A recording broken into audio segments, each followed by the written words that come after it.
Olá, pessoal! Estamos mais uma vez aqui no nosso podcast para mais uma sessão do Terapia de Casa. Tudo bem com você, Laís? Olá, tudo bem? Estamos aqui, para mais uma sessão do nosso podcast, hoje com um convidado muito especial, que é o Paulo. Oi, Paulo. Oi, boa noite, Laís. Boa noite, Raquel. Boa noite, Paulo. Tudo bem? Tudo bem. E com vocês? Tudo jóia, graças a Deus. Preparado hoje para fazer uma sessão de terapia de casa? Vamos lá. Tô pronto. Garoto corajoso e polêmico. Hoje o nosso tema é muito especial, não deixa de ser um assunto do Kev, que é o triângulo dramático.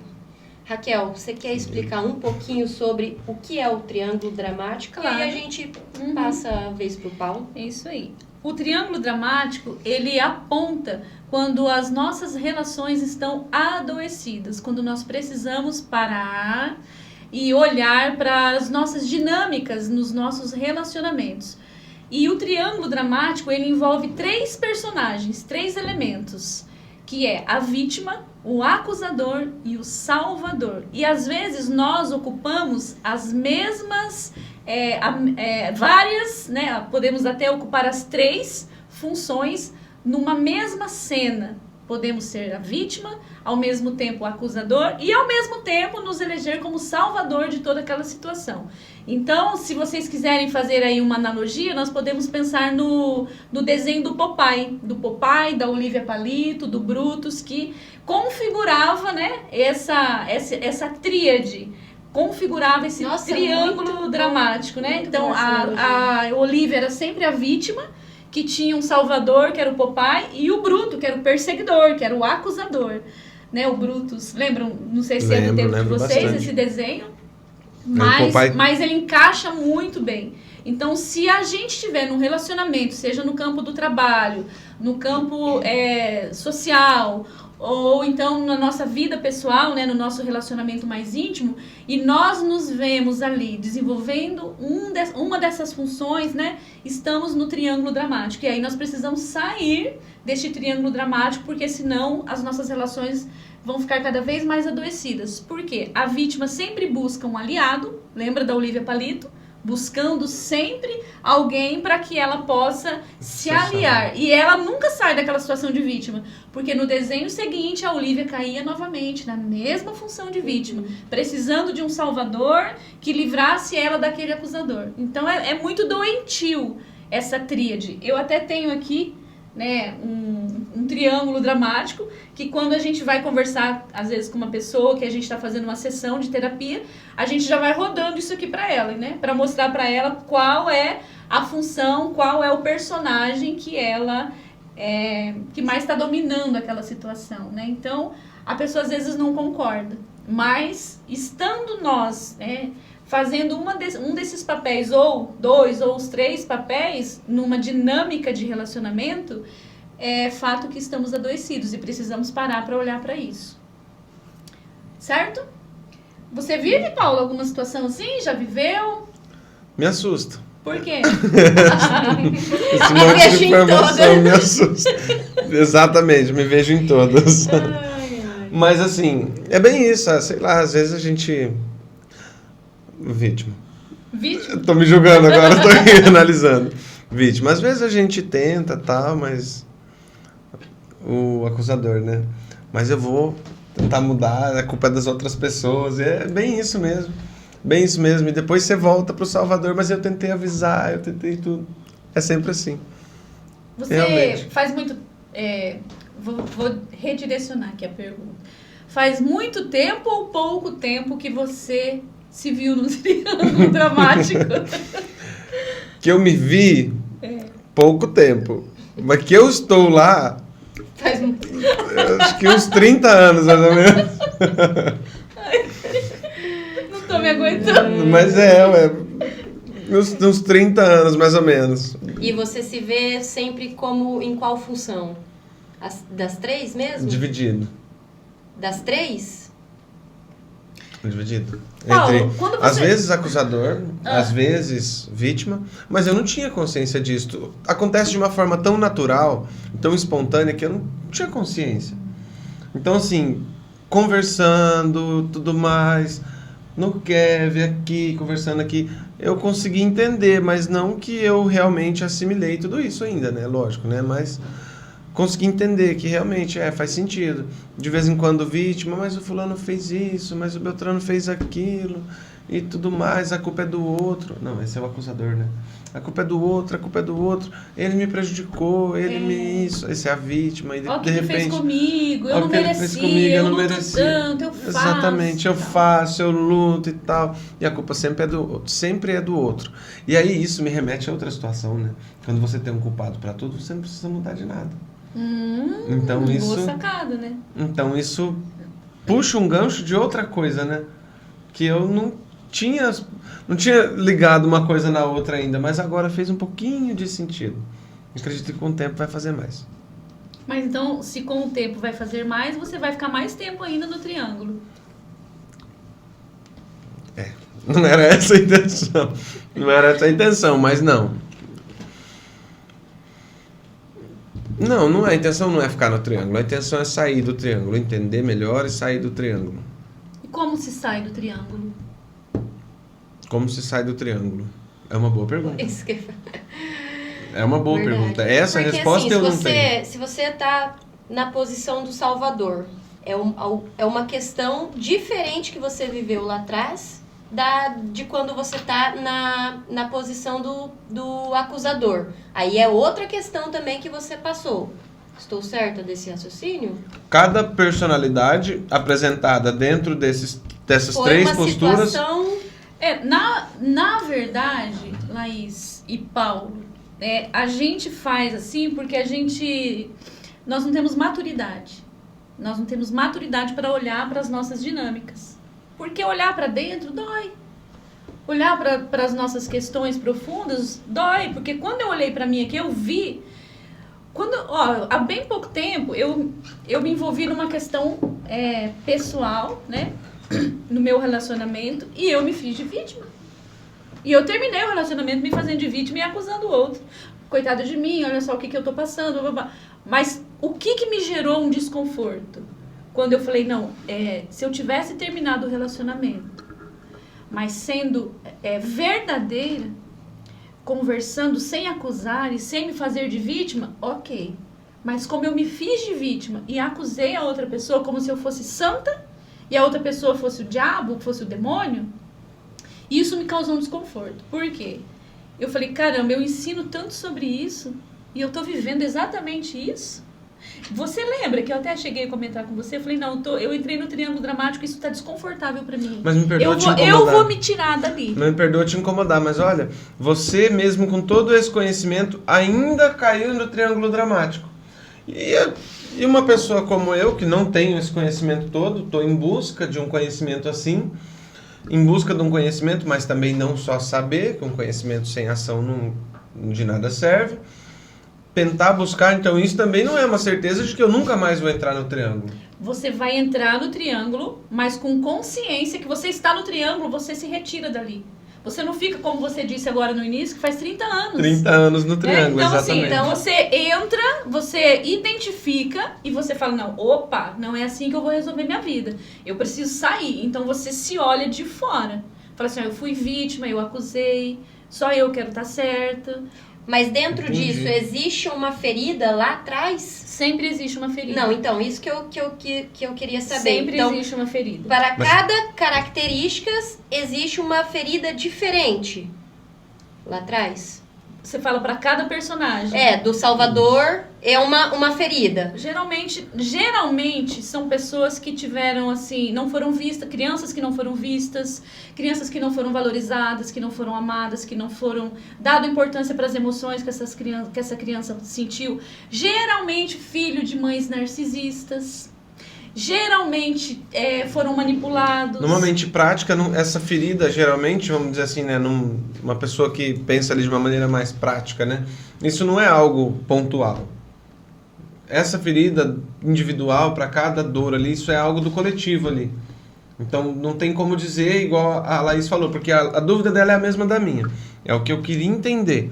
Se o Salvador, em determinado momento aconteceu tal coisa e ele se tornou, ele absorveu aquele personagem de Salvador e passou a fazer uso daquela personalidade.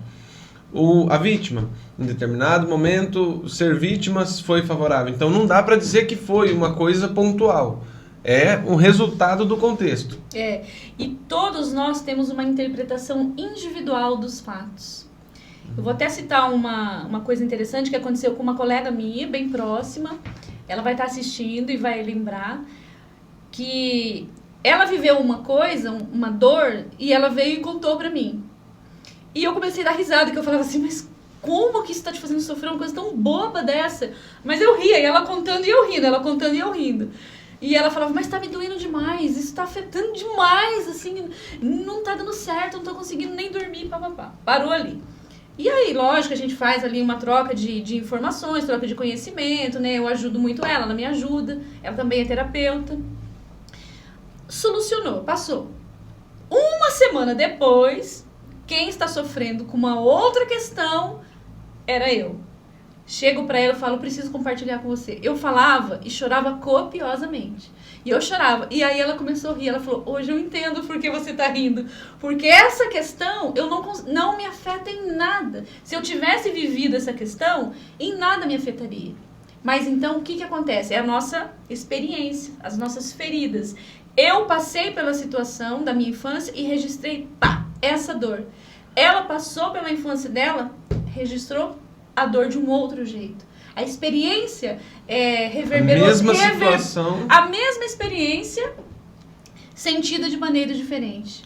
Eu, no meu contexto, registrei a dor de um jeito e ela registrou ou nem registrou. Aquilo para ela não doeu. A mesma situação. Então, aí, mas foi tão interessante que ela ria. Ela falava assim, agora eu tô entendendo porque você riu. Porque de fato é engraçado. Porque a dor só existe pra você. Do jeito que você vê, do jeito que você conta, do jeito que você sentiu. Porque pra mim, eu tô entrando na tua história e tô achando engraçado. É igual quem tem ciúme e quem não tem ciúmes. Porque quem tem ciúmes quer convencer que aquilo tá acontecendo, que o outro provocou, que o outro tá errado, que o outro tá traindo. E, na verdade, é uma interpretação, uma dor. Então, quando você olha para uma pessoa que tá vivendo uma cena de ciúme, você tem que olhar que ali existe uma dor atrás daquilo. Mas eu que sempre julguei os ciúmes como insegurança, tô errado. Insegurança por parte de quem sente? Exatamente. Então, ela tá rodando um programa que já foi baixado nela lá atrás, lá na infância dela, lá na juventude dela. Em algum momento ela se sentiu traída, trocada, entende? E aí ela vai pra fase adulta rodando esse mesmo programa. Momento de aprendizado, essa eu não sabia. Pois sim, o ciúme é isso. Eu sempre julguei que o ciúmes ele era algo, do meu ponto de vista. Eu tenho consciência das minhas atitudes até certo ponto. Então eu olho para você e falo assim, vou citar um exemplo, né? O João e a Maria. O João faz tudo certinho, mas em determinado momento a Maria pediu, João, faça isso, o João não fez. Então o João... o João com essa consciência se sente inseguro a respeito da Maria. Então quando a Maria vai buscar algo fora, que ela precisa se ausentar da presença do João, o João fica, ai meu Deus, e agora? Será que ele vai achar alguém que supra as necessidades dele lá? Então essa insegurança é criada lá na infância. Lá na infância. É basicamente o medo da perca. Também.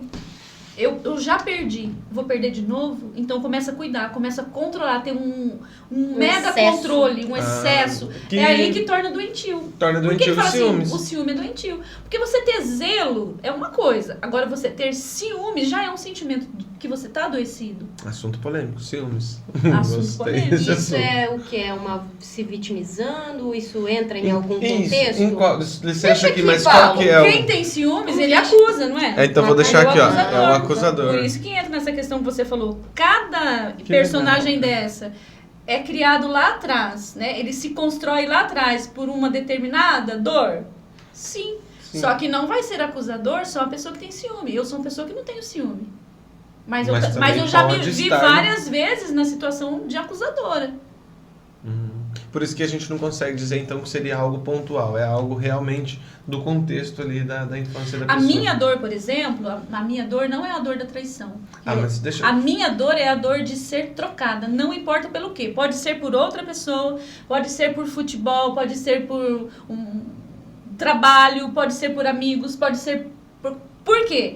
Porque a minha criança foi sempre trocada, né? O pai bebia, então o pai sempre nos trocou a família, trocou os eventos importantes onde envolvia ali a presença paterna para mim, que era criança, sempre trocou a gente por bebida, sempre trocou a gente por bar, sempre trocou a gente por amigos. Então, por exemplo, na minha missa de primeira comunhão, eu me lembro que eu sentei lá na frente da igreja e eu fiquei a missa inteira olhando para trás para ver se o meu pai chegava.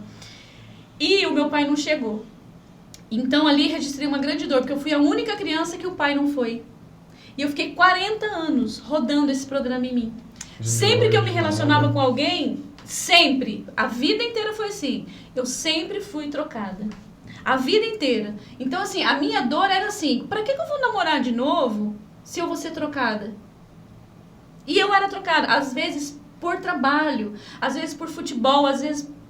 Gente, às vezes era uma coisa assim tão boba, mas o fato de eu não ter sido a escolhida para ter a presença do meu pai ali, eu me senti muito desvalorizada. Então eu rodei esse programa 40 anos da minha vida. Até que eu entendi isso com consciência, a partir do Kev, e eu fui resgatar a minha criança daquele banco de igreja que ficou 40 anos esperando o pai vir e escolher ela. É muito doloroso. Então, as feridas que a gente vive, elas são acordadas, despertadas a partir de um gatilho. Né? Então, quando você fala do ciúme... eu também. Eu tive isso recentemente, que eu te falei, que eu não entendia o porquê que eu tava sentindo aquele sentimento, que era um sentimento... Eu não sei se chega a ser ciúmes, mas eu senti assim que eu fui trocada pela pessoa, que ela escolheu outra pessoa, e eu senti nojo e eu senti raiva. E aí, claro, conversando com a Raquel, né, conversando sobre as minhas feridas. Nesse dia, na verdade, foi um desabafo que você fez, lembra? E isso foi decorrendo da conversa. Ela tava pra baixo, né? A gente começou a conversar e ela falou, tô pra baixo hoje porque aconteceu isso. Não, eu aqui ouvindo vocês falar que eu já me identifiquei com tanta coisa. Mas e aí eu voltei pra mim, pra minha criança, com algo que eu tive na minha infância, no qual eu senti nojo, eu senti raiva, eu me senti trocada, e foi exatamente o que aconteceu nessa situação presente. Os sentimentos estavam todos ali, entendeu, Paulo? E aí depois que eu tive consciência do porquê, da onde, de quando surgiu isso, acabou. Incrível. Eu não consigo, pra ser sincero, eu não consigo dentro de mim ainda entender esse tipo de resultado. Mas assim, e aí hoje eu olho pra situação, eu dou risada. O porquê que eu tava sentindo aquilo. Porque para de fazer sentido. Para de fazer sentido. Quando você coloca luz e você fala, é isso aqui que tá me fazendo sofrer? Não, pera lá, mas isso aqui eu vivi quando eu tinha tantos anos. Já era. Você citou um desenho, deixa eu citar um também. Eu tava assistindo um desenho essa semana, Rick and Morty, né? Rick and Morty, não sei. Eu acho legal. E aí, ele achou uma pedra lá, não vou contar o contexto todo, mas ele e o vô dele lá achou uma pedra, a pedra da morte. Aí ele colocou a pedra na testa assim e ia vendo tudo o que ia acontecer. Então, se ele virava pra cá, a pedra mostrava como ele ia morrer. Se ele virava pra cá, morria de outro jeito. Pra cá, de outro jeito. Então ele colocou a pedra e foi sempre agindo da maneira que ele queria morrer. Que era morrer junto com a Jéssica lá no desenho. A pessoa que ele amava lá e tudo mais. E aí, no final das contas ali do contexto, o Rick, né, que é o vô, ele pega e tira a pedra da testa dele e fala assim... Quem vive querendo saber como vai morrer e tudo mais, no final já tá morto e tal, ali se encerra ali mais ou menos a história. Mas o que vocês estavam falando aqui que eu Pô, perdi o fio da meada. Depois Fez a analogia do desenho? Do desenho, é exatamente essa questão. Às vezes a gente olha lá pra trás e vai dirigindo agora, baseado no lá atrás, e no final tudo dá errado. Aí lembrei agora, daí no final da série, acaba a série, por isso que tinha um buraco, né? Por isso que eu não lembrava certinho. Então lá no final da série, a Jéssica tá do lado assim, vou usar a caneca aqui como exemplo. Um aqui, né? O Morne aqui, né? E a Jéssica aqui do outro lado do armário. Aí ela falando que quando ele tava com o cristal na testa, tudo que ele pensava era... Ele via uma cena da Jéssica... Ai, Morne, eu te amo. Ela velhinha e ele velhinho, eu te amo, eu te amo, eu te amo. E a realidade era outra. E ele morrendo. E aí, no final, na verdade, depois no final da série, quando o Rick já tirou o cristal e tudo mais, aí ele escuta a Jéssica conversando com a amiga dela do lado do armário. Ai, quando eu ficar velha, eu vou cuidar dos idosos no asilo, os idosos abandonados, e prometo que eu vou falar que amo todos eles. Vou chamar pelo nome que tiver no prontuário. Mais ou menos isso. Então, assim... Cara, é muito incrível essa questão de você fazer uma leitura da realidade, tô ali inserido naquela realidade, aquilo tudo parece tão real, aquilo tudo. E depois quando você sai do posto, analisa melhor, que é igual você falou, você fala, cara, eu não acredito que eu fiz isso. Tanto que no final do desenho ele fala, né? Poxa vida. Aí o Rick aparece... Morne, vamos. Ele que sempre se recusou a fazer tudo que o Rick queria, daí de repente, ele, quer botar gasolina em mim e pôr fogo? Eu topo, tô dentro. Aí o Rick, bom, não vou perder essa oportunidade, né? Mas assim, pra quem conhece o desenho, pra quem entende, assim, faz muito sentido. Pra ele, pra mim, assim, que tô dentro da realidade hoje, eu ainda não consigo, em alguns momentos, ter essa visão de fora. De, poxa... é esse comportamento lá que me faz agir como salvador. Essa então mágoa que me faz sentir... Deixa eu dar um... Você então, consegue entender isso que eu tô querendo? Então, ninguém melhor, né, pra explicar isso. Raquel, como que a gente enxerga essa característica? Observando. Mas como? Se auto-observando? Igual eu fiz. Eu não falei pra vocês que eu terminei o relacionamento e aí eu falei assim, tava até ok se eu não tivesse usado o triângulo dramático. Porque se eu usei o triângulo dramático para terminar um relacionamento, existia dor em mim. Então eu agi com inconsciência.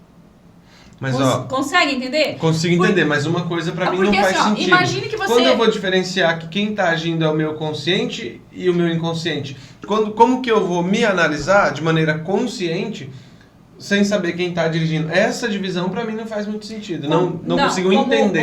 Consegue sim. Consegue, é porque vai ser tarefa de casa, aí você vai falar, não consigo, eu tô tentando, mas não consigo.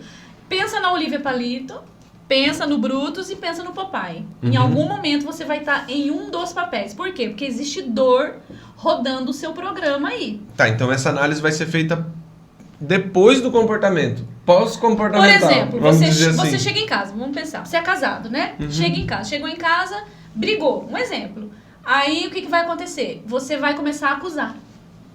Então, aquele momento ali que eu tô acusando, então eu já tenho que olhar pra mim e pensar, calma aí, quem tá agindo aqui... Exatamente. Aí eu paro, recomeço de uma maneira... Porque o que uma pessoa saudável, curada, faz? Dialoga, sem acusar.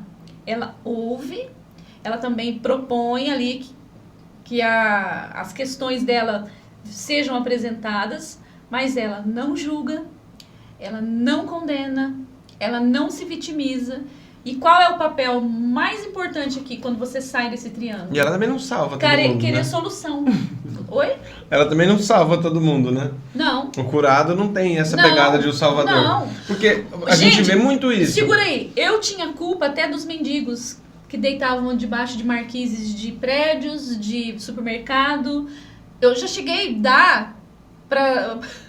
Cara, eu já cheguei a dividir o meu 13º salário. Você acredita? Eu já cheguei a dividir, eu tinha dó das pessoas. Eu sou contra. E assim, mas o pior é que eu sentia culpa por eles. Sabe, assim, era uma situação tão adoecida, eu falava assim, gente, mas eu não posso deixar isso acontecer. Ó, salvadora. Mas por quê? Hoje, conhecendo, eu entendi que eu fui criada, quando eu nasci, eu fui criada, né, numa família muito humilde, que os meus pais saíram do sítio e foram morar na grande capital, São Paulo.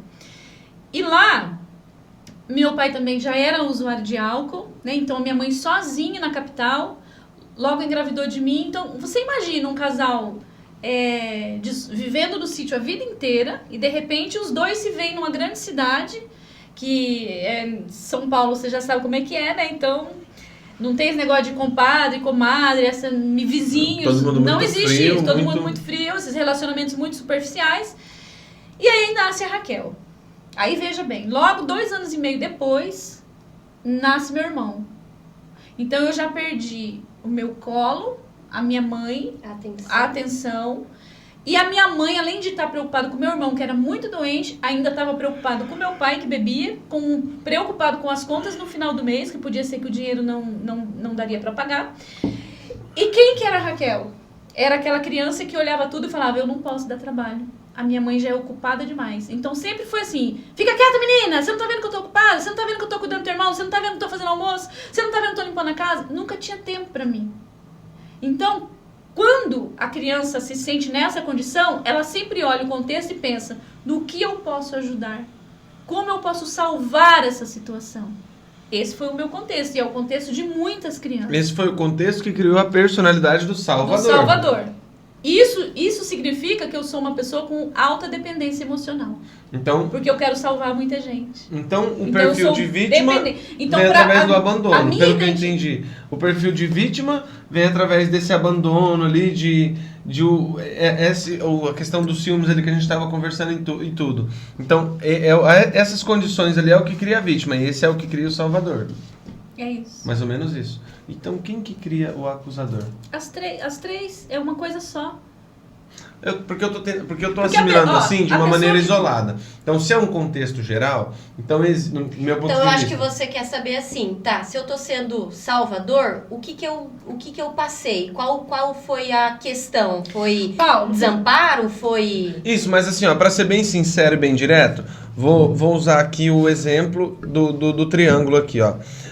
Pelo que eu estava entendendo, então eu não entendi muito melhor, mas vamos lá. Pelo que eu estava entendendo, quando você cai aqui no papel de vítima, tinha a ver muito com aquela questão do abandono, aquela questão do, eu perdi, vou perder de novo e tudo mais, então eu caía no posto de vítima, olha o que eu estou sofrendo, olha o que eu estou passando, para tentar não perder, para tentar se livrar daquela situação. E isso gerava uma pessoa vítima no futuro e tudo mais. Então, tipo assim, eu fui abandonado, eu fui isso. Isso gerava a vítima, pelo que eu entendi. Depois, o Salvador. Eu não fui abandonado, mas eu fui deixado de lado. As pessoas sempre estavam muito ocupadas para mim. Entendeu? Então eu tive que me tornar o Salvador. É isso que eu tô tentando entender. E aí eu ia te perguntar, o acusador, porque o que é o meu ponto de vista, onde que eu quero chegar com essa pergunta? Porque muitas das vezes, entre não ser o acusador e não ser a vítima, eu me pego sendo o Salvador, igual você falou. Mas são facetas. A vítima, para ela ser vítima, alguém tem que ser o culpado.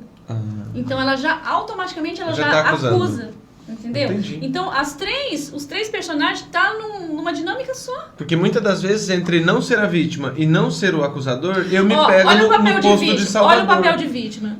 Nossa, eu não aguento mais vocês, eu que faço tudo. Vítima. E acusador. Porque se não fosse eu que faço tudo, eu que faço o mercado, eu que arrumo a casa, eu que levo vocês pra escola, eu não aguento mais, vítima. Você viu como que passeia? Passeia nos papéis. Passeia nos papéis. Então, assim, se você olhar, quando ela fala quando a vítima fala ela tá sendo vítima. Eu faço, ela tá sendo salvador. Olha o que o fulano fez comigo. Ela tá eu sou uma pessoa que levanto cedo, mas olha o que o teu pai faz comigo. Vamos dizer assim, essa análise ela é muito mais curta até do que eu imaginava. Não é uma frase para cada faceta. Não. É uma frase para as três, praticamente. Em uma frase ela vai passear pelas três personalidades ali. Isso tudo são mecanismos de defesa. O que isso está escondendo? Uma dor muito grande.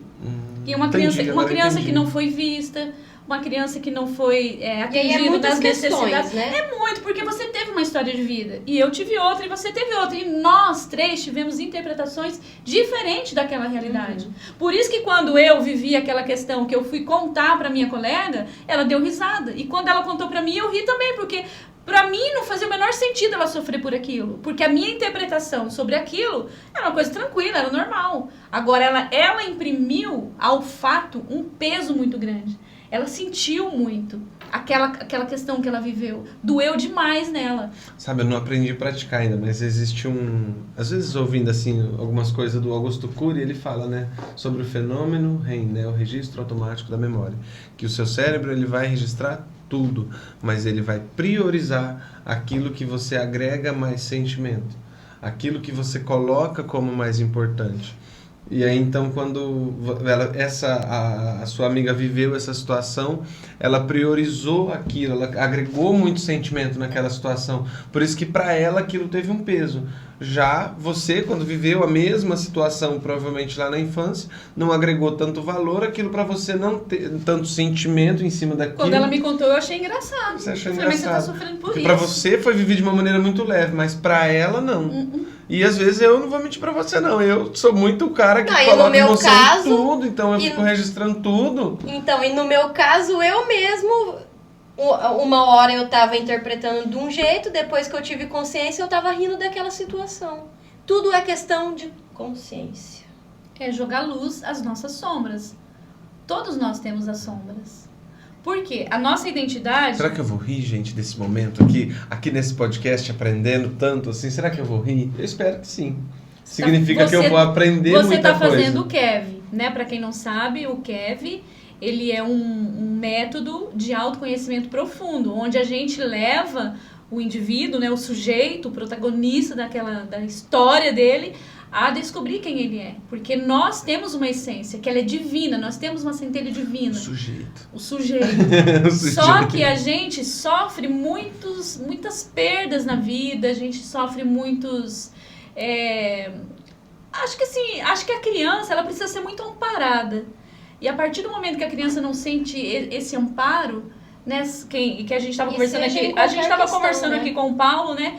Ele até estava falando, né, que o pai dele era o herói dele. E aí, de repente, o pai dele se tornou o bandido dele, né? Então, ele sente ainda muita falta desse pai. E aí, sempre fazendo críticas, às vezes, à imagem do pai, ao que o pai deixou de ser na vida dele. E aí, ele acaba criticando o pai, jurando que não vai viver as mesmas coisas que o pai fez. E acaba, por conta disso, repetindo os mesmos passos do pai. É doloroso isso, né? É doloroso, é complicado. E o pior é assim, né? Aceitar, entender que, independente da sua interpretação, no caso eu, né? Independente da minha interpretação, independente da maneira que eu veja, fale, faça ou distorça a realidade, ela vai ser sempre a mesma. E é tão dolorido quando eu olho pra mim mesmo e vejo a realidade e fico vendo, poxa, ali, ó, fiz igual ele. Nossa, eu condenava tanto quando ele fazia isso. Aí, de repente, olho, nossa, mas peraí, tal dia eu também fiz igual ele. E assim, por aí vai. Então, assim... mas eu vou interpretar. Não, mas eu fiz por isso, eu fiz por aquilo, eu fiz. Isso aí, justifico. Como que a gente tem dificuldade de sair do triângulo dramático? Contando historinhas, justificativas e explicações. Isso, eu fiz, mas... Quando a gente fala assim, por exemplo, vamos pensar que você me conta uma história que você viveu lá no seu trabalho. Você chega aqui se fazendo de vítima. Um exemplo. Isso. E eu falo, Paulo, mas você está sendo vítima. Aí eu automaticamente já vou sair do posto de vítima. Aí você começa a contar uma historinha pra mim. Contar uma historinha. Não, Raquel, você não tá entendendo. É porque, sabe, toda vez, aí que eu tô cansado, porque toda vez acontece assim, toda vez e eu que tenho que fazer, Salvador. Mas tudo isso é o quê? Você tá contando uma historinha, uma justificativa para continuar no papel de vítima. Ou para continuar no papel de salvador. Para não precisar mudar, porque você tem uma dependência emocional. Por quê? Porque lá na infância você teve sua primeira queda emocional. Digamos assim, você viveu sozinho uma situação que foi muito complexa e você, enquanto criança, sozinho, não conseguiu se tirar daquela situação dolorosa. E também não teve um adulto maduro o suficiente, consciente o suficiente para pavimentar esse abismo. Certo? Uhum. Aí, então, o que aconteceu? Você caminhou novamente, viveu dores novamente, caiu mais uma vez naquele abismo. Por isso que a gente vai chamar isso de abismo em camadas. Por quê? Na tua infância não teve ninguém consciente capaz de pavimentar esse abismo. Até que chega um momento que você cai, aí você fala, agora eu não aguento mais. Aí entra em depressão, tem síndrome do pânico, pensa até em tirar a própria vida. Ansiedade. Ansiedade é medo da vida. Então a gente sempre foge daquela situação presente que está desconfortável porque nós temos medo de enfrentar aquilo. E a depressão é um apego muito grande ao passado, a tudo que nós vivemos. Então você sempre fica se culpando, ou você fala por que eu não fiz tal coisa, ou por que eu não devia ter feito aquilo. Então assim, você coloca-se numa importância tão grande como se a vida das pessoas dependesse de você. Então, vou te contar aqui rapidinho, né? Momento testemunho, vou contar aqui pra você. Eu, assim quando eu casei, né, comecei a me... Não, acho que foi um pouco antes, calma, deixa eu assimilar certinho. Eu trabalhava com evento e trabalhava de dia, de noite, então você não tinha noites muito boas de sono e tudo mais, e comecei a sentir que eu andava muito ansioso, comendo bastante, mas assim, hoje olhando... Realmente faz sentido, medo da vida, medo de viver, muito ansioso. Então eu fui até o médico, né, pedi pro médico, doutor, eu tô ansioso, eu preciso de um remédio, eu preciso de alguma coisa para me acalmar, para me dormir melhor, porque eu tô acordando muito à noite e tudo mais. Aí ele me deu um remédio, todo dia, eu não lembro o nome do remédio. Não é Ritalina, nada disso, mas é um remedinho bem levinho, é a entrada dos antidepressivos, vamos dizer assim. Fluoxetina, exatamente. Aí eu comecei a tomar. Tomei durante 3 meses. Todo dia certinho, um comprimido de fluoxetina.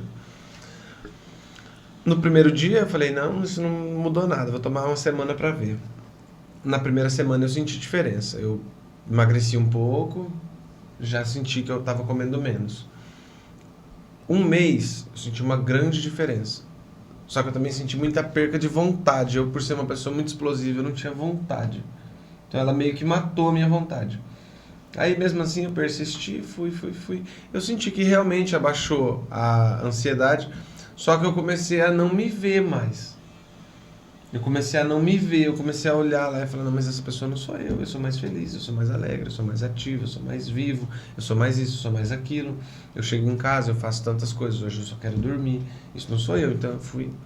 Aí eu abandonei a fluoxetina. Em pouco tempo, de novo, comecei a me sentir ansioso. Falei, calma, pensa, repensa. O que eu preciso? Aí foi quando algumas coisas que eu já vinha buscando, estudando, ouvindo podcast, assistindo o Paulo, e assim foi indo. Aí eu cheguei à conclusão de que o que eu precisava não era de remédio. Eu precisava era de conhecimento, consciência, igual você falou. Olha como a coisa está fazendo sentido aqui contando para você, né? Precisava de consciência. E, por incrível que pareça, quando a consciência de alguns fatos vieram, hoje eu não sou mais ansioso a ponto de não conseguir dormir. Ansioso a ponto de não conseguir falar. Ansioso a ponto de não conseguir comer. Ansioso a ponto de comer demais. Então, não, hoje eu tenho o controle de muita coisa.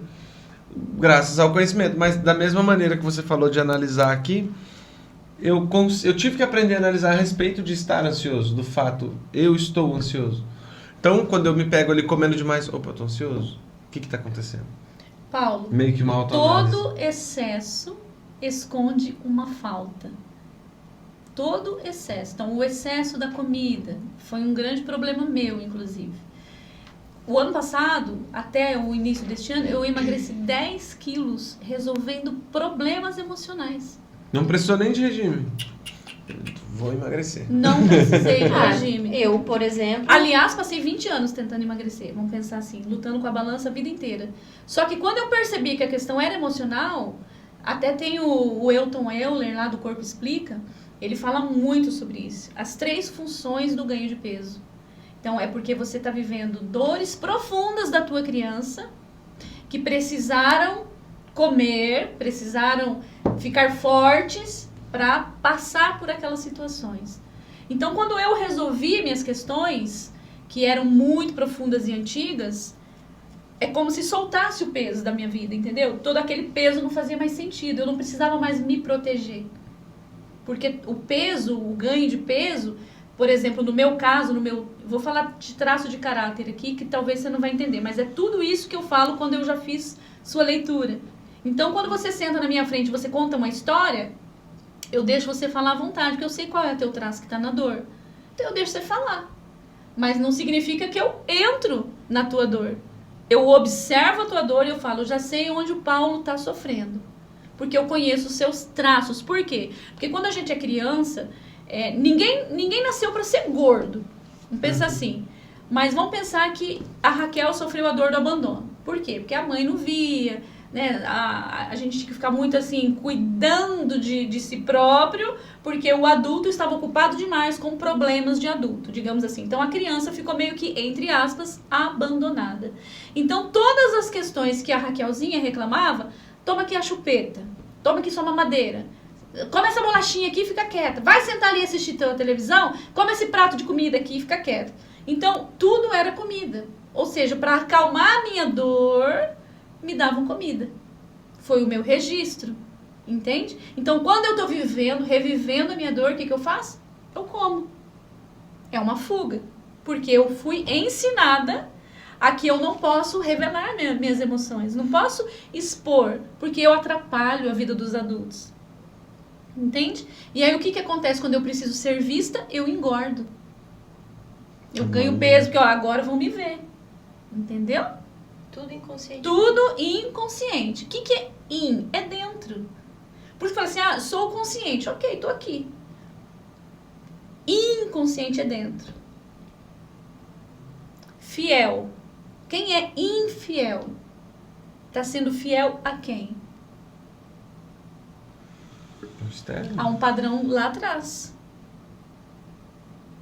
Eu tava achando que você tava falando do relacionamento. Não, eu estou falando assim, que tudo que a gente faz hoje na nossa fase adulta, que a gente acha que é adulto, é porque existe uma criança ali, em sofrimento ainda, porque a gente não para olhar, porque a gente vive o triângulo dramático. Se eu quero resolver um problema, eu acuso. Eu viro vítima, eu encontro aliados que me fortalecem a sair daquela situação, tá vendo? E aí, Coitado do Paulo!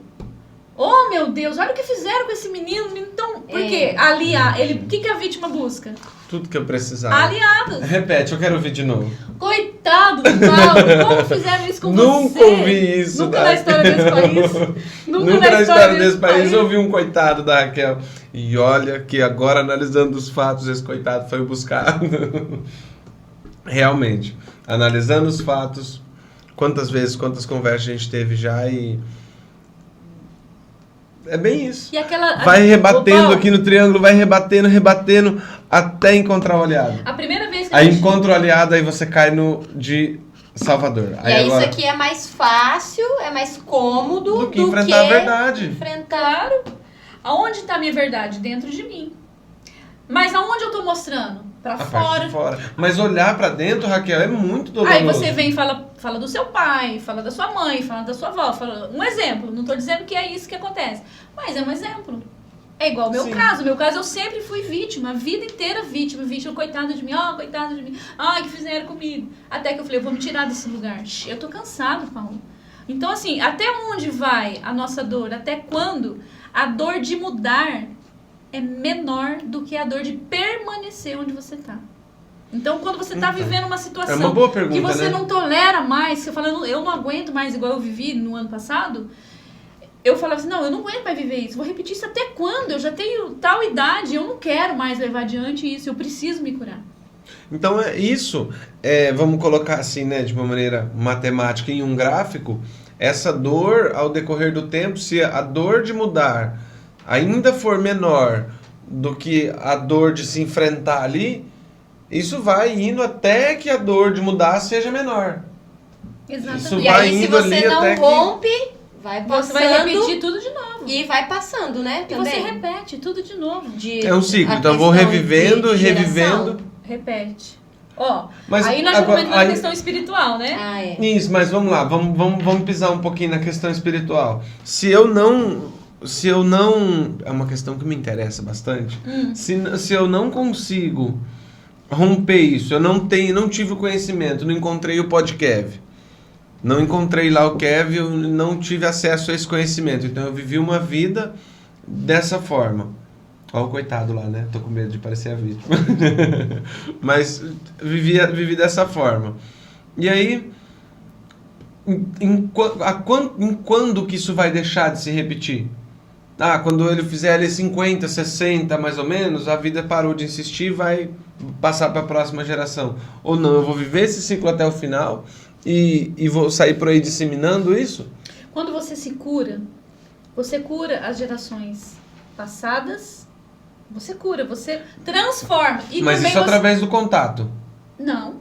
Através do campo morfológico, o campo morfogenético. Porque eu acreditava muito que era através do contato. Então, o meu filho vai carregar as marcas do tratamento que eu dei para ele, porque ele está em contato comigo. Não, não é só isso. As informações, elas ficam no sistema. Você já teve a impressão que você estava num lugar assim e alguém lá atrás de você estava te olhando? Sim, muito. Então, é isso. Teve algum contato com você? Físico, não. Nenhum. Mas a informação estava ali. Você sentiu. Assim é com os nossos filhos. Às vezes, o autismo é um caso polêmico, né? Existem as leis da vida. São 3 leis. É a lei do pertencimento, é a lei da hierarquia e a lei do equilíbrio, que é o dar e o receber. Então, na lei do pertencimento, ela é infringida. Vou tentar explicar melhor.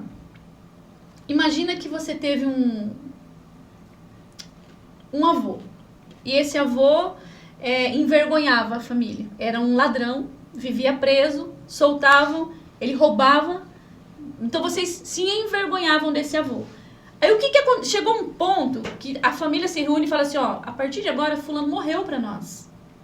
Eu não vou mais considerar ele meu pai, e você fala, eu não vou considerar mais meu avô, a sua avó fala, eu não considero mais ele meu marido. Eliminamos essa pessoa da família.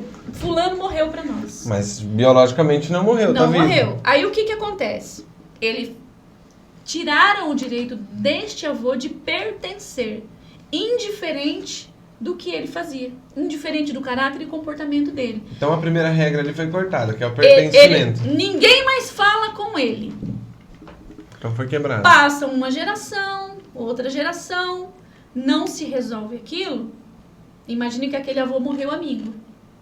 Imagine só. São histórias reais que eu já atendi, tá? Só pra você ter uma ideia. Eu não vou perder, né? Eu não posso deixar. Eu tenho um caso assim na família. Você tem? Eu tenho. Meu irmão mais velho vive pintando 7 por aí. E agora a gente resolveu que ele...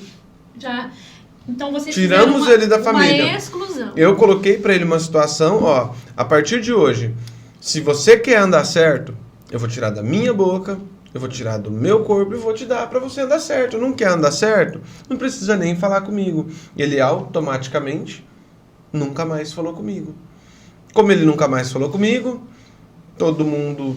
Ele já tinha meio que se excluído com as outras pessoas, eu ainda era uma das poucas que mantinha contato. Acabou, hoje tá lá, abandonado, lá na cadeia, ninguém vai atrás, eu não vou mentir, às vezes bate a saudade, mas eu não vou, justamente porque, eu não sei se está certo, mas eu acho que o método que ele escolheu viver, a maneira que ele escolheu viver, hoje, não é um comportamento que agrega na minha família, ainda mais que eu educo uma criança que é um menino. Historinhas, justificativas e explicações. O seu sistema infringiu a lei do pertencimento. Entendeu? Ele pertence. Ele ainda é o seu irmão, embora ele arcou com as consequências das escolhas dele, mas ele ainda é o filho, não sei se da sua mãe ou do seu pai. Da minha mãe, Ele ainda é seu irmão, ele ainda tem seu sangue, ele ainda é o tio do teu filho, ele ainda é o cunhado da sua esposa, ele ainda é... Não cortamos ele da família, mas ele ainda... Você consegue entender assim que realmente é isso mesmo. Ninguém tirou ele do cargo dele, mas simplesmente ele caiu no esquecimento. Ninguém fala sobre... ninguém toca no assunto. Aí vamos pro autismo. Daqui uma ou duas gerações, ele é homem, né? Isso. Daqui uma ou duas gerações, os filhos homens que vão nascendo, eles vão assumir esse lugar que tá vago. Tiramos o fulano. Não, ninguém mais fala com o cicrano. Ele tá fora. Excluiu-se. Mas ele tem o direito, aquele lugar é dele. Assim como você tem direito ao seu. Alguém vai nascer no lugar dele. E vai falar assim, escuta, o que tem pra fazer aqui nesse sistema? Vamos botar ordem nesse negócio. Quem é que tá fora do lugar aqui? Por que tá sobrando essa cadeira aqui? Vou sentar aqui para vocês verem, lembrar, corrigir essa injustiça. Aí, o que o autismo tem de mais forte? A fala. O autista, né, a criança de espectro autista, ele é uma criança que não socializa. Você sabe disso, né? Uhum. O que é interrompido ali? A fala. A coisa que mais é afetada é a sociabilização dessa criança. Tá conseguindo entender? Uhum. Porque inclusive, estou buscando... enquanto você fala, eu estou analisando a realidade hoje da família e tentando entender se realmente é assim. E realmente é assim. Não tem alguém que tem problema na fala, mas realmente é assim. Então, assim, se for de maneira previsível, quando o Jean, né, meu irmão mais velho, saiu da família, quem assumiu esse lugar foi o Daniel, meu sobrinho. Minha mãe pegou ele para criar, ele tomou esse lugar do Jean. Então ele tá ali hoje no lugar do Jean. Então eu tô aqui pensando, gente, será que se o Daniel tiver um filho, ele vai vir autista?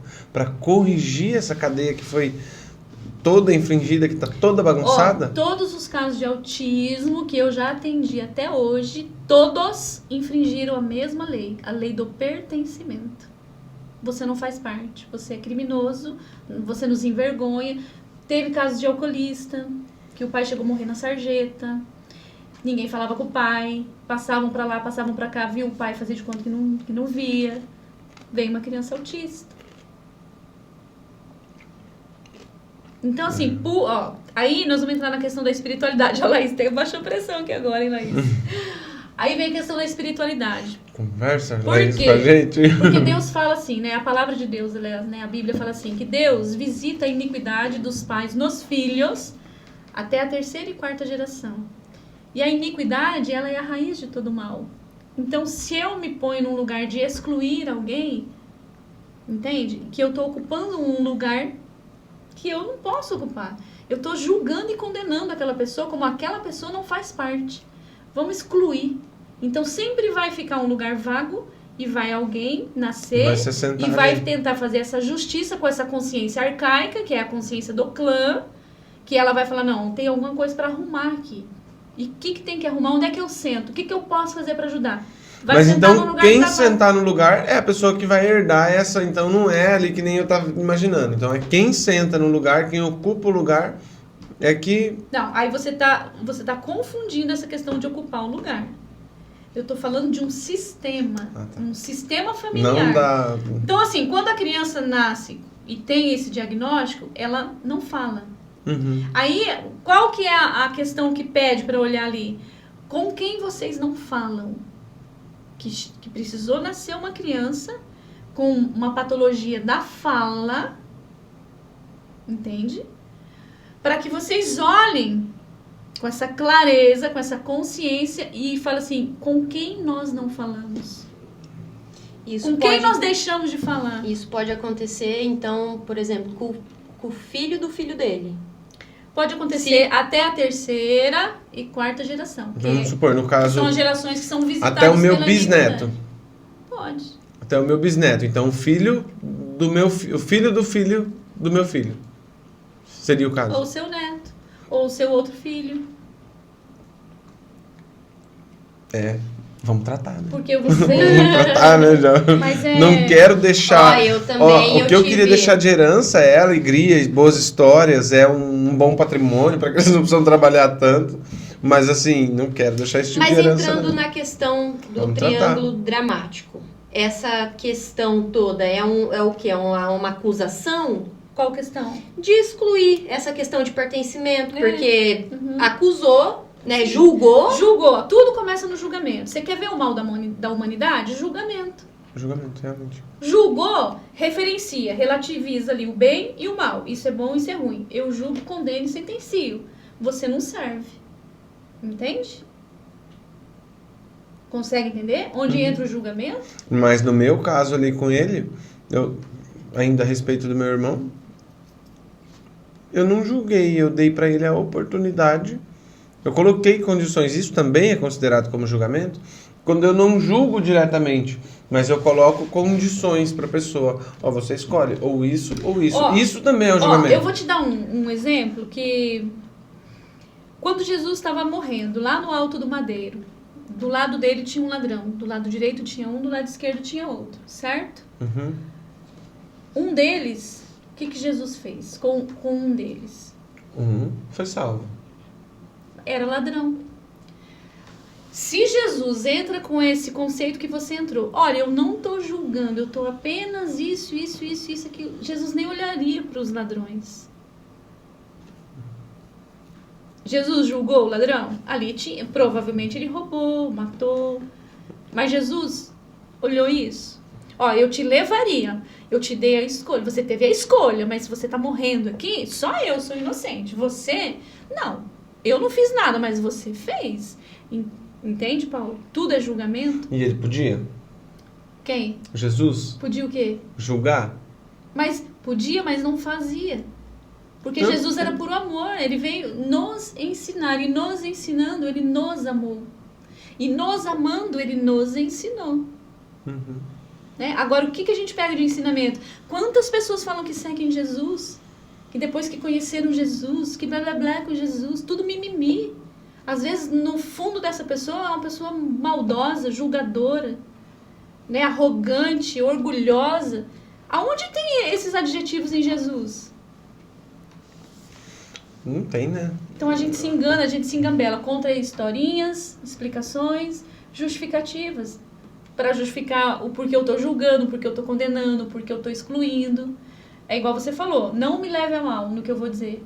Mas a partir do momento que eu julgo, eu me coloco num lugar maior, num tamanho maior. E a gente chama isso de tamanhos sistêmicos. Você está num lugar de, ó, eu não quero você perto, porque você não é aquilo que eu pensava, não é uma pessoa boa para o meu filho, né? Julgando, eu vou continuar aqui o processo, mas peraí. julgando. Ele não é uma pessoa boa pro meu filho também, mas ele também não era uma pessoa boa para mim. Porque na minha infância, quando houve a ausência do meu pai, durante um certo tempo, então eu perdi meu pai com 13 anos. Então, houve a ausência do meu pai. Depois eu olhei um pouco para ele. Ele foi um pouco a minha referência. A única figura masculina que tinha dentro da minha casa. Então, ele tinha 15 anos na época. Eu tinha 13. Depois disso, ele já começou a fazer as cagadas dele. Então, dos 16 para cá, ele sempre viveu preso. Sempre. Vinha pra rua, 1 mês, 2, 1 ano... voltava para cadeia. 1 mês, 2, 1 ano, voltava para cadeia. E aquilo, de certa forma, para quem estava meio revoltado com tudo que tinha acontecido ali, eu olhava para aquilo e para mim era normal. Então, se comportar de tal maneira, ter amigos assim e tudo mais, era normal. Chegou um ponto que, calma, opa, esse caminho, quando eu fiz 18 anos, aconteceu umas coisas aí, chegou um momento aí eu olhei para mim e falei, calma, não, isso aqui não é para mim não, isso aqui não é para mim. Aí foi quando eu comecei a acordar a respeito de muita coisa, daquela vida que eu vivia. Foi nesse ponto, não hoje, mas nesse ponto caiu a minha ficha de que, não que eu me coloquei num pedestal maior, mas que ou eu separava, ou eu... Mas aí a gente tá falando de você.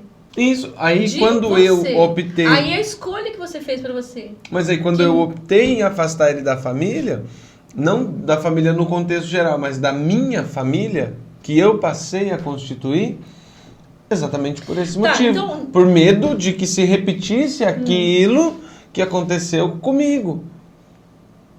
Você excluiu ele do seu coração? Não dá, né? Hã? Não dá, né? Então aí já tá bom. Não excluiu do coração, já tá bom. Porque você não mantém um sentimento... como é que eu vou fazer essa colocação. Tá, mas... De excluir do teu coração mesmo. Falar assim, não, olha, pra mim não existe. Que nem vocês mantiveram uma conduta de afastamento. Uhum. Mas no coração, você lembra das suas orações? Você lembra do dia dos irmãos aí, no dia de festa em família? Como é que é isso? Festa de família a gente não fala, não. É meio... Mas, assim... Só entender também sobre isso, também acredito que não vai me impedir de nada de passar lá no futuro, que às vezes é o que eu tô tentando. Então, um pouco agir sobre isso também, né? Então, não vai adiantar eu ficar tentando entender. Entender o quê?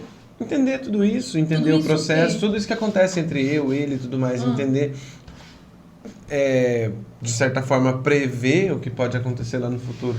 O que vai ajudar a resolver é mudar isso aí, né? E conversar com ele, tentar recolocar ele de volta ali, pelo menos dentro da minha vida, no meu sistema. No seu sentimento. Recolocar ele ao lugar que é dele. No seu sentimento. Fala assim, meu irmão, na minha vida você sempre vai ser meu irmão. No lugar de irmão, você nunca saiu do meu coração. Entende? Uma coisa é você não trazer ele, tirar lá e trazer ele pra dentro da tua casa. Não é disso. Não é isso. É coração. É devolver a ele o posto que é dele dentro do meu sentimento. Dentro do seu coração. Entendi. Sem acusar. Sem acusar, sem julgar. Até porque quando a gente falou agora de Jesus e os ladrões e tal... Jesus, ele não pegou o ladrão e levou com ele ali. Ele deu um lugar pro ladrão no céu, mas ele respeitou a individualidade ali do ladrão, vamos dizer assim, né? Amou...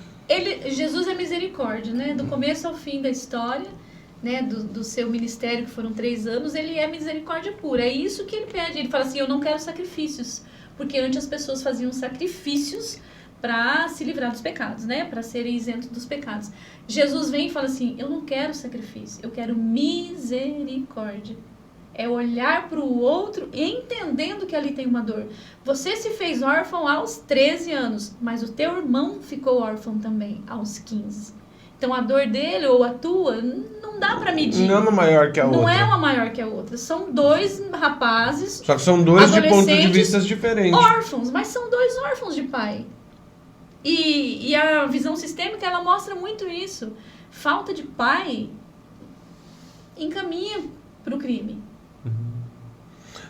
Então eu fugi.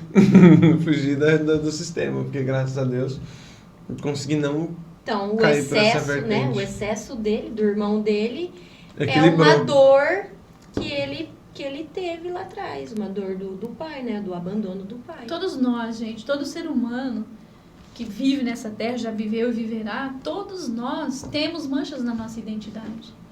Todos nós. E não há como Por quê? passar pela Porque isso é... Por isso que fala, né? A iniquidade, que é a raiz de todo mal. Em algum momento, a maldade chega para nós. E aí é embasado nesse mal, nessa relatividade de bem e do mal, do conhecimento. Por isso que fala que a mulher e o homem comeram a fruta, né, da árvore do conhecimento. E aí então pecaram.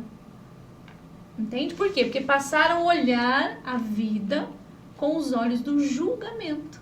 Porque eles começaram a relativizar. Isso é bom pra mim, isso é ruim pra mim. Ter o meu irmão perto é ruim pra mim. Ter o meu irmão preso é bom pra mim. Entende? Então, deixa eu tentar entender uma coisa, mesmo sobre a espiritualidade.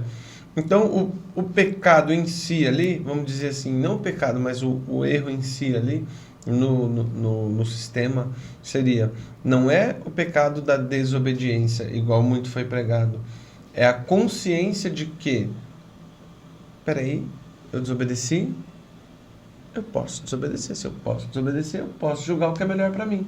Se eu posso julgar o que é melhor pra mim, automaticamente eu não preciso de você. Então é mais ou menos essa.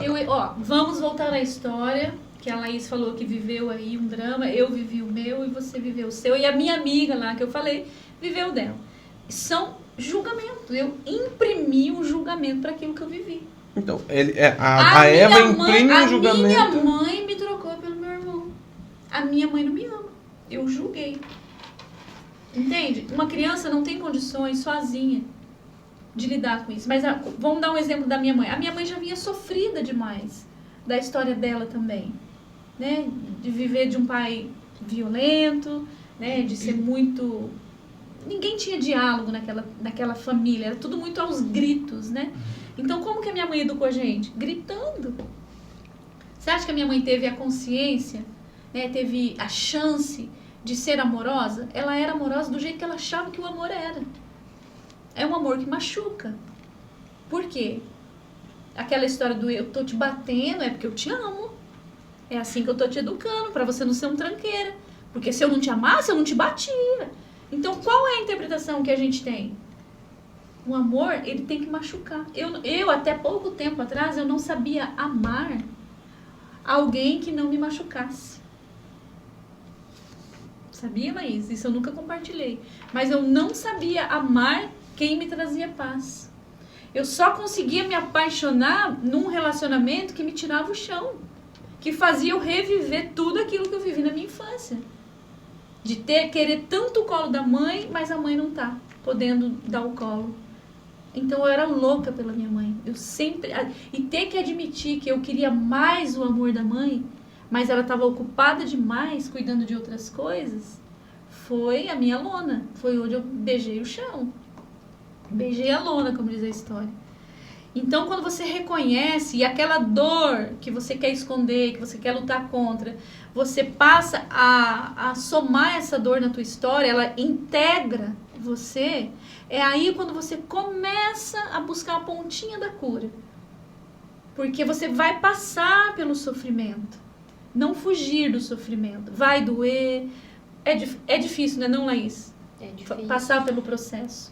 Mas você só chega no lado de lá se você suportar, passar, viver aquela dor, saber que você foi um menino que perdeu o pai, que você queria esse pai, que esse pai era teu herói, que ele te deixou desamparado, que você ficou sem referência, que você ficou sem chão. Aceitar a tua verdade. Quando Jesus fala assim, e conheceis a verdade, ela vos libertará, ele não falou direto, a verdade vai te libertar. Ele não disse direto, ele disse, conheceis a verdade, e a verdade vos libertará.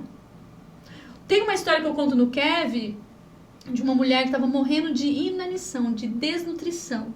Estava no fundo de uma cama, de um quartinho, que ela chamava de casa, feita de resto de madeira, feitas daquelas caixas de madeira, reaproveitadas e feito um cômodo. Exatamente, hoje a gente chama de pallet, né? E aí essa história está relatada num livro chamado O Nome de Jesus. E aí o missionário foi visitar essa mulher, foi fazer lá uma oração na casa e ele se deparou com uma moldura na parede. E aí ele falou assim, fulano, que é isso aqui? Ela falou assim, é que esse daí eu ganhei da Condessa, que eu trabalhei a vida inteira. E aí quando eu saí da casa dela, ela me entregou esse papel e eu achei tão lindo assim o que ela fez pra mim. E eu mandei colocar num quadro e tá aí. Aí o cara muito esperto, né, o missionário falou assim, você deixa eu levar isso aqui para avaliar o que é isso aqui? Ela falou assim, contanto que o senhor traga. Ele levou, aquilo era uma escritura de uma casa, era um testamento da Condessa que deixou para essa senhora uma mansão e tanto dinheiro, que já fazia 10 anos que a Condessa tinha morrido, que o pessoal do cartório já estava procurando essa herdeira, mas ninguém sabia onde ela estava. E ela passando fome por desconhecer o conteúdo daquele quadro. A verdade dela estava ali o tempo inteiro. Mas ela conhecia? Ela sabia do que estava ali? Ela sabia que aquilo ali era uma carta de testamento? Não sabia. Porque se ela soubesse, por isso que Jesus é muito sábio quando ele fala assim, conhecereis a verdade. Então, conhecereis o conteúdo deste quadro e ele vai te tirar dessa pobreza. Mas como ela não conhecia, o quadro estava ali há 10 anos. E ela morrendo de desnutrição grave. Então, quando a gente fala que a verdade vai te libertar se você conhecê-la, é isso que a gente bate muito no Kev, Paulo. A gente começou aqui antes, né, nos bastidores, ter uma conversa, e eu vejo que o Paulo estava sempre fugindo. Sempre fugindo. E aí eu falo assim, Paulo, nas vezes nas terapias, nas sessões, a gente é obrigada a jogar a pessoa mesmo na lona. Dar um nocaute para não dar chance, para ela ali no chão, a pessoa entender que ela precisa olhar para tudo aquilo ali. Porque não dá chance de ser a vítima. E aí e o Paulo sempre escorregadio, né, Paulo? O Paulo falou assim, mas ainda não senti isso. Você ainda não pegou pesado comigo, né? Então é assim, Paulo, quando a gente fala que a gente precisa olhar para nossa dor, A nossa dor é a nossa maior força.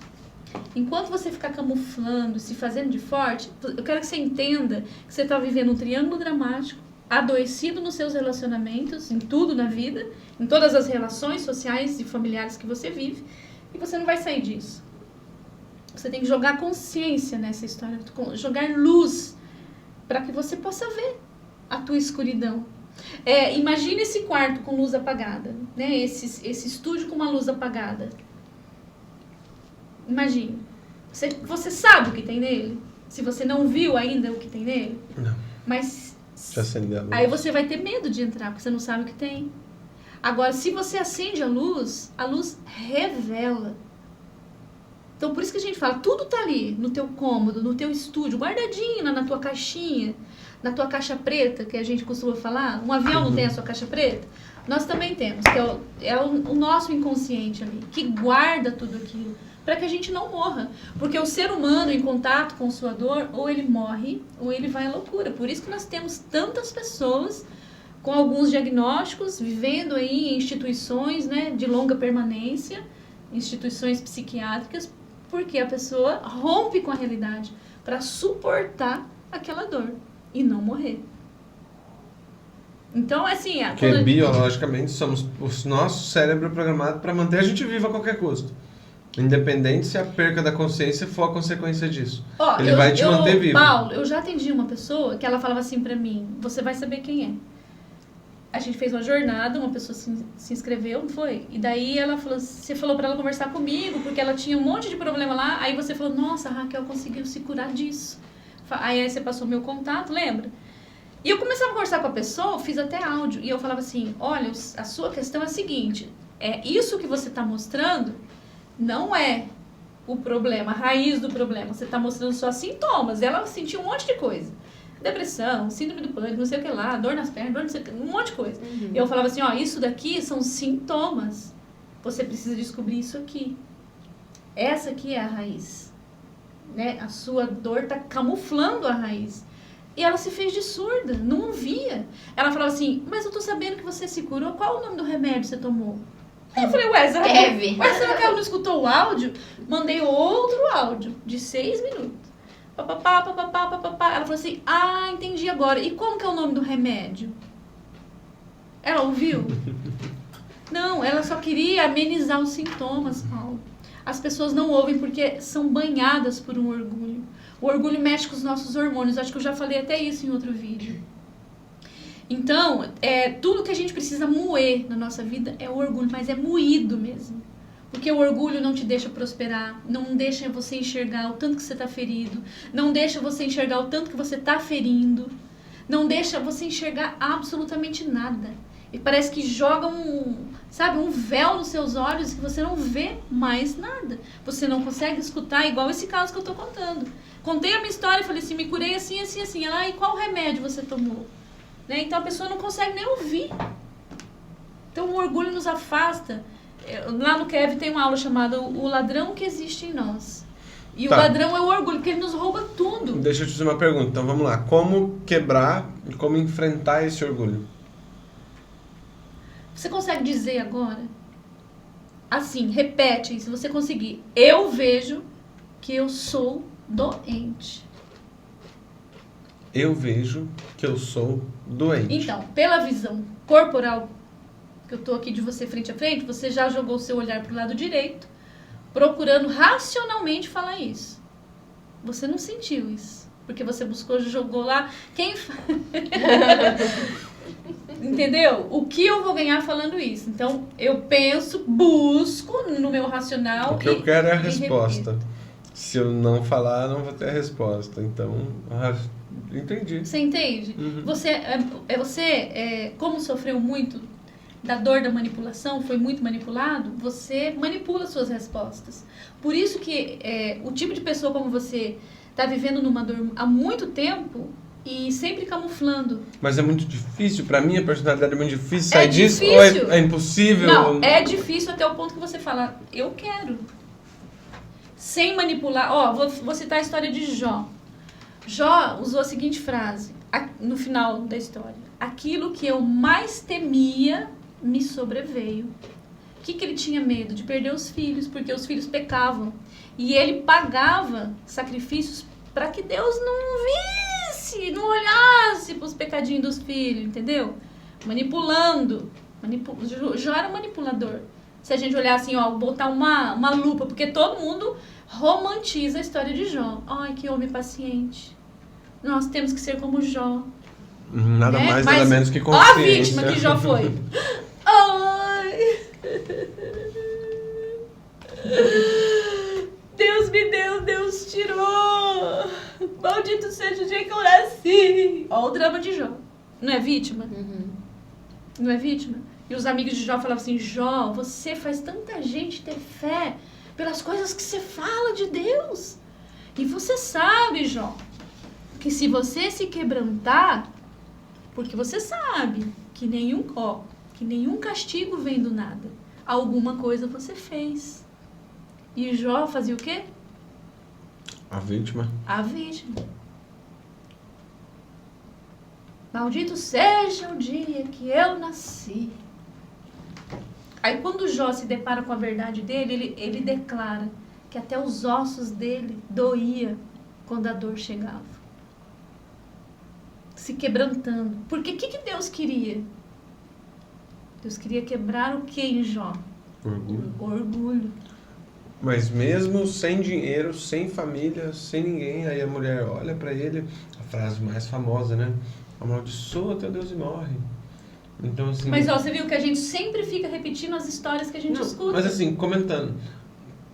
Mas é a história que eu fui educado e a história que eu conheço. Mas enfim, amaldiçoa teu Deus e vai e morre, não sei, mas vamos lá. Mas ele aí, não se quebrantou e falou assim, mesmo assim, Deus, ainda tinha orgulho. Ô Deus, o que foi que tá acontecendo? Eu não mereço passar por isso. Por que ele não foi honesto com Deus? Mas ficam, ai, maldito seja o dia que eu nasci. Eu tô até vendo o suspiro de Jó. A gente faz isso. A gente age com Deus manipulando Deus, Paulo. Olha, o pensamento do Paulo foi longe, hein? Hello! Tanto que no final Deus fala assim, Jó, você aprendeu agora quem é que manda no pedaço?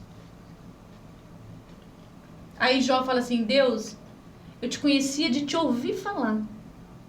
Agora eu te conheci porque eu te vi. Aí, entendeu? E olha, Deus permite tirar tudo de Jó, menos a mulher, menos a esposa. Você nunca se perguntou por quê? Unidade? Unidade. Falou pra não tocar, não é? Uhum. Na alma de Jó. E a mulher é o quê? A mulher é a unidade de Jó. Ela e Jó é uma coisa só. Vamos dizer assim. Perdeu a casa. Pra mim que sou leigo no mundo espiritual, são um só. Sim, é unidade. Então, se não toca em Jó, não toca na esposa de Jó, porque ela e ele são uma coisa só. Tanto que tirou os filhos, né? Tirou os rebanhos, tirou as riquezas, os pastos, as casas, enfim, tudo. Entende? Entende como é grandioso o ensinamento de Deus, Paulo? Sim. É a gente que acha que conhece Deus. Porque quando a gente vai conversar com Deus, a gente já vai na vítima. Não é? Uhum. A gente se vitimiza. Querendo negociar com Deus, manipular Deus, igual já fez. Já passava pano para os filhos. Para que se ele, né, pagasse os sacrifícios, Deus não visse ali os pecados dos filhos, não deixando os filhos pagar pelo preço das suas escolhas, dos seus atos. Então, a máscara de Jó cai. Na minha opinião, na minha visão, na minha leitura bíblica, a máscara de Jó cai. Um manipulador. E aí, não deixando os filhos pagar pelas atitudes que eles tiveram, né? E aí, nossa, a gente deu, né, várias voltas aqui. E lembrando que também, né, o triângulo, essa questão aqui, quando a gente trata, não se trata apenas do conhecimento. Vai muito além. Tem o autoconhecimento e tem a espiritualidade, né? Uhum. E é isso que a Raquel trata no Kevin. Então, para dar o desfecho aqui do nosso tema, do triângulo dramático, é isso que a gente precisa buscar, né? Do autoconhecimento, um pouco de espiritualidade. Tem pessoas que né, não chega ao ponto de acreditar na parte da espiritualidade, mas é só colocando a questão aqui, né, do tema que a gente está falando, que é sobre o KEV, sobre o triângulo dramático e a consciência que precisamos ter quando a gente entra em cena, né, nesse trio aqui. Só para... Aí é muito fácil a gente se manter no triângulo dramático. Porque a gente quer acusar alguém dos problemas. Então eu responsabilizo quem? Quem está mais perto, né? Você responsabiliza a sua esposa, eu responsabilizo meu marido, você responsabiliza quem está perto. Nunca sou eu. Sempre é o outro. Então é sempre fora. E a partir do momento que eu olho só para fora, a minha cura está muito distante, se torna muito distante, algo inalcançável. Porque eu preciso olhar para dentro. O mergulho é para dentro. Entende? Uhum. E aí entra o espiritual. Sim, sempre. Porque aí eu vou entrar em contato com a minha essência. Porque a minha essência, ela está manchada de tantas coisas que foram depositadas em mim. Desde a minha infância, adolescência, juventude. As minhas dores precisam ser olhadas. Eu preciso reconhecer. Para mim, reconhecer que eu sentia que eu queria mais da minha mãe, foi uma frase que eu não conseguia falar. Porque eu sempre me achava que não preciso. Me virei sozinha. Não, eu era uma criança carente de mãe. Precisei admitir isso. Admitir que o amor dela me fez falta. Que o cuidado dela me fez falta. Que eu queria mais dessa mãe, que eu queria um pai presente, que eu queria um pai que fosse me buscar naquele banco de igreja. Só que aí chega um momento que a vitimização tem que acabar. E aí você tem que se tornar o pai e a mãe da sua criança. Você tem que fazer pela sua criança. Senão ela vai espernear o resto da vida. Então, criança ferida gera um adulto falido. Em tudo na vida. Relacionamentos, profissional, financeiro. Por quê? Porque estamos feridos. Não sabemos lidar com a vida. E às vezes isso causa em nós um desconforto. Porque a vida ela é tão viva. E ela não espera a gente resolver as coisas. Ela é dinâmica. A vida está pouco se lixando para você. Então você que tem que se tirar dali e falar, chega, eu vou aproveitar essa vida que é uma potência, que é pleno movimento. Por isso que a gente fala de abundância, né? Por que abundância? Porque abundância, plenitude é movimento. E às vezes nós estamos parados aonde? Lá no nosso passado, rodando aquele mesmo programa velho, né? Tá deixando a gente entranhado com essa sujeira que a gente viveu. Sujeira no sentido de que a nossa identidade está manchada, né? Nós precisamos assumir. Aqui o Kevin, ó. Quem é você? Você sabe responder quem é você? Não dizendo o que você faz? Dizendo da tua essência? Quem é você em essência? É muito difícil uma resposta dessa. Eu passei anos da minha vida dizendo, eu sou assistente social, eu sou a mãe do Eduardo, eu sou isso. E se tirar isso, eu sou quem? O que sobra? Qual é o saldo se eu tirar tudo isso? Os meus adjetivos. Então eu comecei o Kevin e não sabia essa pergunta. Então, a grande pergunta do Kevin, quem é você, não se refere ao que a gente está acostumado a responder. O que a gente faz, ou tudo mais. É o que sobra se tirar tudo isso. Ô Paulo, é isso aí. Porque se você se resumir àquilo que você faz, então você tem que entender que você só é alguém que é amado pelo que você faz. E não pelo que você é. E é doído mesmo, não adianta, é doído. Porque às vezes eu me pego aqui fazendo essas coisas que eu faço para colocar no Instagram, eu falo, fazer para quem? Fazer para quê? Mas a cura que eu consegui aqui, ó, com a Laís, que ela me dá o testemunho dela, diariamente a Laís está se curando com humildade, porque não é fácil, né? Não é fácil, né, Laís? Lembra o primeiro dia que nós tivemos uma conversa, eu falei assim, mas eu não choro. Eu falei, se não chora, não cura. Né? E aí veio a cura do meu filho também, de muitas coisas. Uma relação com o dinheiro bem empobrecida, de muita falta, de segurar muito, de dinheirinho, casinha, os filhinhos. Essa relação bem infantilizada. Então, o que eu falo pra você assim, ó, o crescimento ele vem da coragem. Primeira coisa é desembanhar a espada e falar, eu vou pra cima, eu vou, sabe, ter a coragem de abrir essa caixa preta. Vai doer como nunca, pra nunca mais doer. Então é isso, né? Então a gente precisa olhar para as questões que estamos vivenciando no presente, ver se isso, né? Se a gente está fazendo esses papéis aqui, Fazendo drama na vida.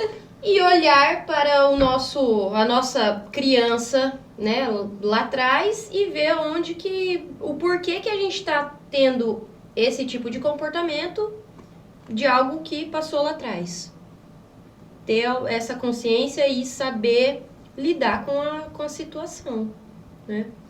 E aí eu quero passar para você, Raquel, um desfecho aqui, uma mensagem para quem está assistindo a gente, para quem se identificou em algum momento da vida, né?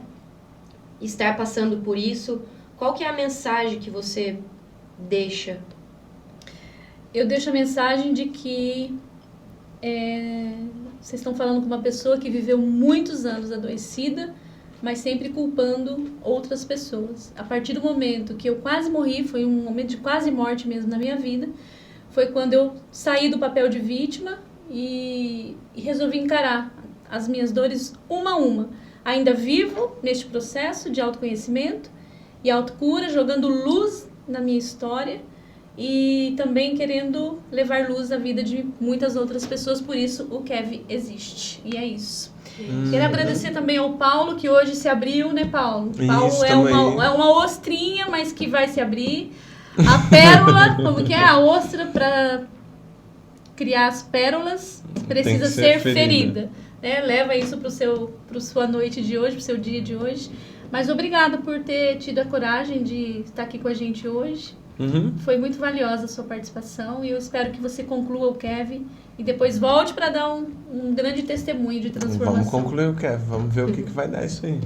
Obrigada, Paulo. Obrigada, Laís. Obrigada, Raquel. Obrigado, pessoal Paulo. que está em casa nos assistindo.